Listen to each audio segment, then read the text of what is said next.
പ്രവീൺ പ്രണവ് കുടുംബത്തിലെ പ്രശ്നങ്ങളാണ് ഇപ്പോൾ സോഷ്യൽ മീഡിയയിൽ ചർച്ചയാകുന്നത്. പ്രവീണും പ്രണവും തന്റെ ഫാമിലി ഇഷ്യൂസ് ഇതിനോടകം തന്നെ സോഷ്യൽ മീഡിയയിൽ വന്ന് പറഞ്ഞു കഴിഞ്ഞു. ഓരോരുത്തരും അവരവരുടെ പക്ഷം പിടിക്കുമ്പോൾ കുറ്റക്കാരിയാകുന്നത് അമ്മയാണ്.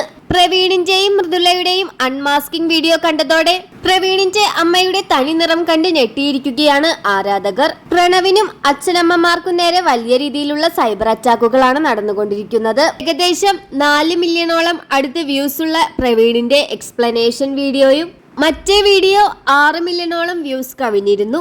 രണ്ടും ഡിലീറ്റ് ചെയ്തിരിക്കുന്നു. പ്രണവ് കൊച്ചു തങ്ങളുടെ ഭാഗത്ത് നിന്ന് അച്ഛനെയും അമ്മയെയും കൂട്ടി കണ്ണീരൊപ്പിക്കൊണ്ടുള്ള വീഡിയോയും ഡിലീറ്റ് ചെയ്തിരിക്കുന്നു.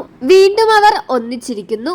കിട്ടാനുള്ള വരുമാനം കിട്ടുകയും ചെയ്തു. അത്യാവശ്യം റീച്ചും കിട്ടി. എല്ലാവരും അറിയുകയും ചെയ്തു. എന്നാൽ ഒരല്പസ്വല്പം നാണക്കേട് വന്നതോടുകൂടി ഇവരുടെ കസിൻ വരെ ഇവർക്കെതിരെ പല കേസിന്റെ കാര്യവും പറഞ്ഞതോടുകൂടി നാണക്കേട് കൊണ്ട് രണ്ടുപേരും ഒത്തുതീർപ്പാക്കി ഒന്നിച്ചിരിക്കുകയാണ്. എല്ലാ കുടുംബ വഴക്കുകളും ഇത്രയൊക്കെയുള്ളൂ. സോഷ്യൽ മീഡിയകളിലെല്ലാം മൊത്തത്തിലൊന്ന് നാറ്റിച്ച് അവർ അങ്ങ് ഒത്തുചേരും. എന്നാൽ ആ നാണക്കേടൊട്ട് പോകുകയുമില്ല. ഇതങ്ങ് ആദ്യമേ തന്നെ ചെയ്തുകൂടായിരുന്നോ? അങ്ങനെയാണെങ്കിൽ ഇത്രമാത്രം നാണക്കേട് കൊണ്ട് തലമുടി നടക്കേണ്ട അവസ്ഥ വരില്ലായിരുന്നല്ലോ.